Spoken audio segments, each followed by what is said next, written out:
കേരളത്തിൽ പാമ്പ് കടിയേറ്റവർക്ക് നൽകാൻ മതിയായ അളവിൽ ആന്റിവെനം ലഭ്യമാണെന്നാണ് ഇപ്പോൾ ആരോഗ്യവകുപ്പ് പറയുന്നത്. നിലവിൽ താലൂക്ക് ആശുപത്രികൾ മുതൽ മെഡിക്കൽ കോളേജുകൾ വരെ സംസ്ഥാനത്തെ പ്രധാന സർക്കാർ ആശുപത്രികളിലെല്ലാം ആന്റിവെനം സ്റ്റോക്ക് ഉണ്ടെന്നും ആരോഗ്യവകുപ്പ് പറയുന്നു.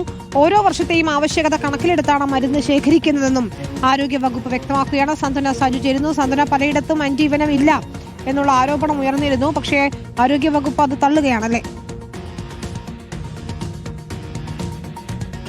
വിനിത, ഈ പാമ്പുകടിയേറ്റുള്ള മരണങ്ങൾ സംസ്ഥാനത്ത് നിരന്തരമായി ആവർത്തിക്കുന്ന പശ്ചാത്തലത്തിൽ പലയിടങ്ങളിൽ നിന്നും ഉയർന്ന ഒരു ആരോപണമായിരുന്നു കൃത്യമായ രീതിയിൽ ആന്റിവെനത്തിന്റെ സ്റ്റോക്ക് സംസ്ഥാനത്തില്ല എന്നുള്ളത്. പക്ഷേ അത് അങ്ങനെയല്ല. കൃത്യമായ രീതിയിൽ തന്നെ ആന്റിവെനത്തിന്റെ സ്റ്റോക്ക് സംസ്ഥാനത്തുണ്ട് എന്നുള്ള കാര്യമാണ് ഇപ്പോൾ എന്തായാലും ആരോഗ്യ വകുപ്പ് വ്യക്തമാക്കുന്നത്. അതായത് ഒരു ജില്ലയിൽ താലൂക്ക് ആശുപത്രി മുതൽ മുകളിലോട്ടുള്ള താലൂക്ക് ആശുപത്രി, ജില്ലാ ആശുപത്രി, മെഡിക്കൽ കോളേജ് ഉൾപ്പെടെയുള്ള എല്ലാ ആശുപത്രികളിലും ആന്റിവെനം സ്റ്റോക്ക് സംസ്ഥാനത്ത് നിലവിൽ ഉണ്ട്. അതിന് ക്ഷാമം ഇല്ല എന്നുള്ള കാര്യമാണ് ഇപ്പോൾ എന്തായാലും ആരോഗ്യ വകുപ്പ് ഇതുമായി ബന്ധപ്പെട്ട് അറിയിക്കുകയും ചെയ്തിരിക്കുന്നത്. പക്ഷേ അതിനപ്പുറത്തേക്ക് അവർ പറയുന്ന പ്രധാനപ്പെട്ട ഒരു കാര്യമെന്ന് പറയുന്നത് ആന്റിവെനം സ്റ്റോക്ക് ഉണ്ടെങ്കിലും അത് നമുക്ക് കൃത്യമായ രീതിയിൽ അങ്ങനെ എല്ലാ സമയത്തും കൊടുക്കാൻ കഴിയില്ല. കാരണം അത് ഇപ്പോൾ ഒരാൾ ആശുപത്രിയിൽ എത്തുകയാണെങ്കിൽ കൃത്യമായി അവർക്ക് ഈ വിഷബാധ എന്താണോ വിഷം തീണ്ടിയിരിക്കുന്നത്, അങ്ങനെ വിഷബാധ ഏറ്റിട്ടുണ്ട് എന്ന ടെസ്റ്റുകളിൽ തെളിയണം, നടത്തേണ്ടതുണ്ട് എന്നതാണ് ആശുപത്രികൾ പറയുന്നത്. നിലവിൽ സ്റ്റോക്ക് ഉണ്ട് എന്നാണ് ആരോഗ്യവകുപ്പ് അറിയിക്കുന്നത്. അതുകൊണ്ട് തന്നെ ആരോപണം ശരിയല്ല എന്ന് പറയുന്നു.